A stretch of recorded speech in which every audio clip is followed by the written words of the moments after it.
Welcome to my channel. আজকে আমি review করব একটা সুন্দর রোমান্টিক মুভির নাম উইথ লাভ। এই মুভির গল্প যদি একটু করে বলি, তো মুভিটা মূলত দুইজন মানুষের চারপাশে ঘুরে, সত্যা এবং মনীষা, এবং তারা ডেটে দেখা করতে আসে। কথা বলতে বলে তারা বুঝতে পারে যে তারা আগে থেকে একই স্কুলে পড়তো, একজন সিনিয়র আর একজন জুনিয়র ছিল। আলাপের সময় তারা তাদের স্কুল জীবনের পুরনো স্মৃতি আর প্রথম প্রেমের গল্প করে। তখন তারা বুঝতে পারে দুজনেই তাদের প্রথম ভালোবাসাকে প্রকাশ করতে পারেনি। তারপর তারা সিদ্ধান্ত নেয় যে তারা তাদের পুরনো ভালোবাসাকে খুঁজে বার করে, এবং যেটা তারা তখন বলতে পারেনি সেটা এখন গিয়ে বলবে। এর থেকে বেশি জানতে হলে মুভিটা দেখতে হবে। এই মুভির যদি পজিটিভ এবং নেগেটিভ দিকের কথা বলি, তো এই মুভির প্রচুর পজিটিভ দিক আছে আমার কাছে। প্রথম পজিটিভ দিক, এই মুভির কাহিনী। এই মুভির কাহিনী খুবই ইউনিক লেগেছে, কারণ আমরা বেশিরভাগই দেখেছি পাস্ট এবং প্রেজেন্টে দুজনের লাভ স্টোরি দেখাই, যেমন 96 মুভিতে দেখিয়েছিল।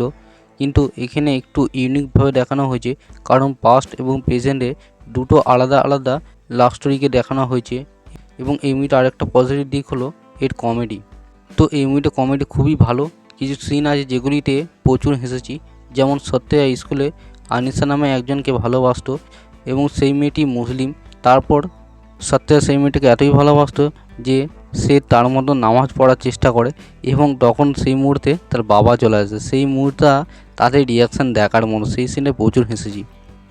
এবং আরেকটা সিন আছে যেখানে মনীষের কাছে সে কষ্ট পেয়ে একটা টিকটক ভিডিও স্ট্যাটাসে দেবে, এবং সেই ভিডিওটা এত কমেডি কি বলবো। এবং যদি এই মুভি পারফরমেন্সের কথা বলি, তো সবার পারফরমেন্স খুবই ভালো লেগেছে। কিন্তু আনসেরা রাজেনের আগেরও মুভি দেখেছি, কিন্তু এই মুভিতে তাকে খুবই সুন্দর লাগে এবং তার পারফরমেন্স আগের মুভি থেকে খুবই ভালো হয়েছে এই মুভিতে। এই মুভিটা খুবই এঙ্গেজিং মুভি, দেখতে একদমই বোরিং লাগবে না। এবং এই মুভির বিজিএম এবং মিউজিকও খুবই ভালো।